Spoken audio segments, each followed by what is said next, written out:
Merlin, Excalibur, le calice et les femmes du Graal. Merlin.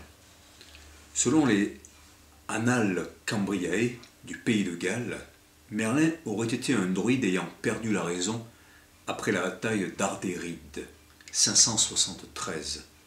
Encore ce radical récurrent Arde. Et le massacre des forces de Gwendoléu, commençant à errer dans la forêt. Merlin est lui aussi un personnage composite, né de l'union surnaturelle d'un cambion, démon bleu désert, avec la vierge Adane, qui s'était couchée et endormie furieuse de la débauche de sa sœur, malgré les conseils qu'un sage prêtre lui avait donnés, de ne jamais s'emporter. Les démons avaient conçu le projet de faire enfanter l'antéchrist à une vierge, mais Adane, très pieuse, conçut Merlin, doté de pouvoirs magiques, tout en étant au service de Dieu. C'est pour ça que parfois on l'appela le fils du diable. Enfant magicien et devin, Merlin ridiculisera les bardes de Vortigern comme Moïse les mages de Pharaon et sauvera sa mère accusée d'avoir péché. Autre point commun avec Arthur, outre l'absence de père, et c'en est peut-être la cause, Merlin fera preuve de faiblesse devant les femmes. Viviane et Morgane profiteront de ses enseignements, Viviane l'enfermant à la fin dans une prison de verre. Entre le Graal et le Mahabharata, Arthur Arjuna et Merlin Krishna. Il y a beaucoup de points communs entre le duo Arthur-Merlin des récits arthuriens et Arjuna-Krishna dans le Mahabharata, la grande épopée indienne. En voici les plus évidents. Merlin, conçu par un démon bleu désert à la queue de serpent et une vierge, comme Krishna, fut conçu par Vishnu, le dieu à la couleur bleue, souvent représenté allongé sur le serpent de l'éternité, et sa très pure mère Devaki. La naissance miraculeuse ou semi-divine des deux rois et des deux mages, Arjuna étant le fils d'Indra, dieu de la foudre, et de Kunti. La proximité des noms d'Arthur et d'Arjuna. Les pouvoirs magiques des enfants espiègles, Merlin et Krishna. Leur relation très aimante à leur mère. Les victoires sur des serpents et des dragons. La mission pacifique de Merlin et Krishna, mais leur échec en raison de l'aveuglement des hommes. La punition de Merlin et Krishna de n'avoir pu empêcher la guerre. La période d'âge sombre pendant laquelle s'incarne Arthur, et le début du Kali Yuga commençant avec l'incarnation de Krishna. L'extermination réciproque des guerriers, manipulés par leur aveuglement, mettant fin à une ère héroïque.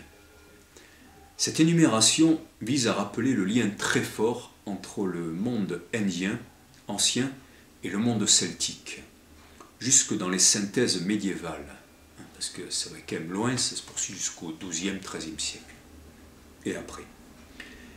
En effet, après les périodes de découverte et d'enthousiasme des XVIIIe et XIXe siècles sur les langues et traditions indo-européennes, une sorte de tabou s'établit à ce sujet, en raison des dérives fascistes, mais aussi de la volonté beaucoup moins noble de séparer les savoirs et d'empêcher les individus de se réapproprier leur histoire et de voir les liens les unissant au-delà des frontières et des religions.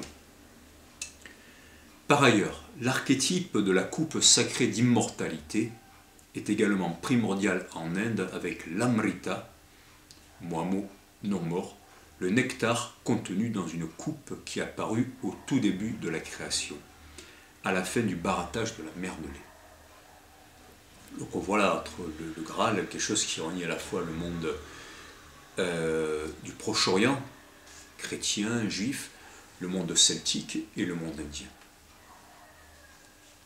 Excalibur. Nombreux sont les sens qu'on peut attribuer au nom de l'épée d'Arthur, Excalibur, qui n'est pas précisé d'ailleurs être celle qu'il retira du rocher. Sans rentrer dans les étymologies amplement étudiées dans la version longue de ma recherche, Excalibur peut s'entendre par sortie de l'acier, sortie de la pierre, ou éclair, foudre, ce qui renvoie au Vajra bouddhique. En langage des oiseaux, on y lit aussi le calice, et en sanskrit, langue ayant gardé la mémoire de nos racines mêlées, on entend la racine kal, K-A-L, qui peut signifier, selon sa prononciation et les accents qu'elle porte, noir, le temps, la guerre, l'art. Autant de sens différents mais cohérents. Il ne s'agit pas simplement de jeux de mots. Nous portons en nous les parcours de nos ancêtres, avec leur langue, leurs racines communes qu'on retrouve en sanskrit, en grec, en gaélique. Elles nous habitent. Nous respirons encore quelques atomes du dernier souffle de Jules César. Parole entendue à un café des sciences au Salon du Livre de Paris en 2002, qui expliquait comment l'or vient des étoiles. Nous baignons dans un inconscient personnel, familial ou collectif. Pour parler comme Jung, nous baignons dans des champs morphiques, pour reprendre les termes de Rupert Sheldrake, qui font que les noms que nous donnons aux choses sont riches et pluriels, tel un joyau bien taillé aux multiples reflets, telle la calligraphie d'un maître disant en un trait, un instant, tout son art et celui de ses maîtres et des maîtres de ses maîtres, avec l'essence du sujet qu'il représente par un peu d'encre et de vide. Notre écriture, notre iris, une empreinte de nos doigts, une cellule de nos corps nous résume sans pouvoir présumer de nos âmes pourtant. Lorsque nous cherchons la parole ou l'image juste, adaptée à la compréhension juste, à l'intuition juste, à la vision juste, alors cette parole et cette image sont véridiques au-delà de ce que nous pouvons en dire et en imaginer nous-mêmes dès l'abord. Telle est la vie dans sa magie, sa patience et sa fulgurance. Le chaudron et la coupe. Le chaudron d'abondance, le chaudron de la résurrection, le chaudron sacrificiel, le chaudron d'omniscience se retrouvent depuis l'aube des temps dans les mythes celtiques. Et il n'est pas difficile d'y retrouver 4 aspects du Graal et de la mission du Christ, donnant la vie à tous, en offrant la sienne et renaissant, apportant la voie et la vérité. 4 des qualités du chaudron. En Chine, le chaudron est alchimique. Mais qu'est-ce que la chimie, sinon la gaie science de la mort, de la résurrection et de l'immortalité? Le chaudron de Gundestrup, chef-d'œuvre conservé au Danemark et daté du IIe siècle après Jésus-Christ, résume bien des archétypes. Au centre s'y trouve peut-être le dieu cerf Cernunnos, assis en tailleur et entouré d'animaux comme Shiva Pashupati, comme Jésus au centre du tétramorphe des apôtres, figuré par des animaux et un ange. Cernunnos, Jésus, Shiva, 3 dieux porteurs d'une coupe sacrée et liés au grand cerf ou dotés de cornes les reliant au ciel comme Moïse, parlant à l'Éternel. On pourrait leur adjoindre Orphée, charmant les animaux avec sa lyre et qui visita les enfers, et d'ailleurs les premiers chrétiens reconnaissaient souvent dans le mythe d'Orphée comme un précurseur du Christ. L'étymologie du mot Graal est plus discutée encore que celle d'Excalibur. En voici quelques exemples. Un plat, un cratère, agréable, pouvoir, selon la racine à laquelle on ramène le calice. Plus de 200 vases ou coupes prétendent au statut de réceptacle de la dernière scène ou du sang de la crucifixion, dont celui de Gênes en Italie, de Valence en Espagne, d'Antioche en Turquie, de New York, la patène de Serpentine de Paris, la coupe de verre bleu de Glastonbury. Wolfram von Eschenbach, dans son Parzival, appelle le Graal l'apsite exilis, non là aussi aux interprétations multiples, et l'a dit taillé dans une émeraude tombée du front de Lucifer, bien que l'apsite exilis évoque plutôt lapis lazuli, une pierre au bleu sublime provenant d'exactement là où naquit le grand véhicule bouddhiste, Afghanistan, Cachemire, est associé au roi. Le Graal, quelle que soit l'interprétation qu'on lui donne, doit donner cela à comprendre. Il fait converger en lui et en repartir toutes les voies, les vérités, les vies, non en les confisquant au profit d'une seule religion, une seule culture, mais en les éclairant et en les enrichissant réciproquement. Ainsi, on retrouve la coupe de l'amour ou de la connaissance chantée chez les anciens Perses, comme chez les soufis d'Iran.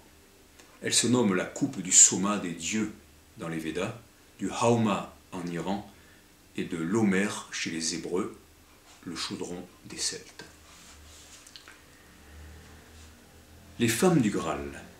Guenièvre, Morgane, Viviane, la Dame du Lac. Les femmes ont des rôles importants et ambigus, parfois inquiétants dans les légendes arthuriennes. Elles ont leurs forces et leurs faiblesses. Elles désirent la connaissance et la trahissent parfois. Elles défient les hommes, les poussent à se dépasser ou les enferment. Ils les déçoivent souvent, mais ce sont eux qui doivent accomplir la quête, et elle n'est pas facile. Hommes, femmes, choix d'incarnation différents, chacun devant accomplir son parcours au mieux. Nous avons vu comment Morgane, la demi-sœur d'Arthur, concevra avec lui Mordred, en prenant l'apparence de Guenièvre. Morgane élèvera son fils incestueux à l'écart du monde, et les chevaliers d'Arthur finiront par prendre parti pour Mordred et Morgane, ou pour le roi en une guerre fratricide sonnant la fin du royaume et du rêve. On trouve les origines de Morgane dans l'épopée irlandaise de Cuchulainn, où Morrigan, déesse guerrière de la souveraineté, est à la fois la rivale et l'aide du héros. Guenièvre apportera la souveraineté à Arthur, mais tombera amoureuse de Lancelot. Des soupçons pèsent sur l'impuissance ou la stérilité d'Arthur, qui pourrait être un roi méhénier. Impuissant, car il fait souvent preuve de passivité. Son caractère christique, plusieurs fois signalé, l'explique aussi. Le Christ ne peut rien ici-bas sans les hommes, comme Arthur sans ses chevaliers. Mais leur retour sonnera une ère de justice où chacun recevra selon ses actes. Jésus ne pouvait véritablement se reproduire dans l'optique chrétienne prévalente dans les romans arthuriens. Dans l'optique juive, parce que roi des Juifs ou la lignée d'un roi prêtre est non seulement légitime, mais souhaitable et nécessaire, il le devait. Il n'est donc pas exclu que Jésus ait eu une descendance, en tant que juif. Mais son hérésie, constamment rappelée par le Sanhédrin, en fait un juif peu respectueux des obligations de la loi ou de la tradition. D'ailleurs, si c'était un Essénien, je crois qu'il y avait beaucoup d'abstinence chez les Esséniens. Le couple Arthur-Guenièvre évoque le couple Akhenaton-Néfertiti, dans le rêve de rétablir un âge d'or, une cité aussi parfaite que leur couple, en apparence du moins. Mais les manquements du roi et de la reine celtique le feront échouer. Peut-être les faiblesses d'Arthur étaient-elles aussi un contre-exemple destiné au roi du Moyen-Âge. Mais on ne peut éluder aussi Apollon-Artémis, couple jumeau. Si Artémis signifie l'ours, et si elle est jumelle d'Apollon, cela le rattache à Arthur et à l'ours solaire, avant que le lion ne le détrône dans la symbolique médiévale. Arthur, roi solaire dans la caverne du Thor, attend peut-être le Verseau, comme dans les anciennes traditions, pour émerger et illuminer le monde. Quand je parle de la caverne du Thor de Glastonbury, c'est-à-dire que selon les traditions anciennes de Glastonbury, eh bien, il y avait le roi des fées qui habitait sous le Thor de Glastonbury, et Arthur avec les 9 sœurs de Morgane, dont Morgane, Morgane et ses 8 sœurs, qui le soignent sous Avalon, qui ensuite est associé à Glastonbury. Tout ça, ça renvoie à ces traditions de l'ancien roi des fées, sachant que les 9 sœurs font penser aussi aux 9 muses et Apollon, comme Arthur est un roi solaire. Viviane, magicienne initiée par Merlin, le manipulera jusqu'à l'enfermer dans sa prison de verre, symbole d'une séparation du monde par des barrières invisibles et d'une forme de passivité. La Dame de Lac, parfois nommée Ninève, se confond souvent avec Viviane. Doublement polarisée, elle évoque la cité Ninive, convertie, citée par Jésus dans Matthieu 12, 38, 42, et renvoie directement sous le nom de Nimue à la déesse sumérienne de la mer, Nammu ou Ninma, mère d'Enki Oannes, le dieu bon et civilisateur lié aux poissons. La Dame du Lac.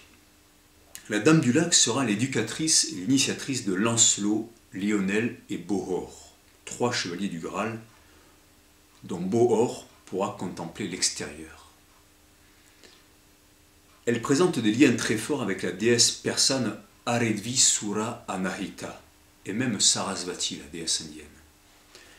La profondeur de ses eaux est semblable à l'ancienneté des traditions de la mémoire celtique ou orientale antérieure au christianisme.